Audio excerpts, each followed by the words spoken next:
Here's how you can verify YouTube account without phone number. So once you are in your YouTube studio, simply go for settings and you just have to go for channel and tap on feature eligibility and go for intermediate features, and as you can see, verify phone number.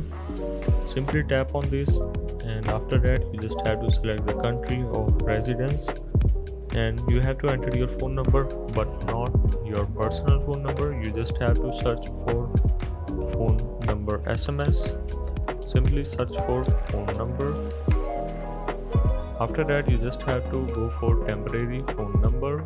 After that you can go for any one of these and tap on get free temporary phone number, and when you get the phone number you just have to type that phone number in this particular section and simply tap on get code.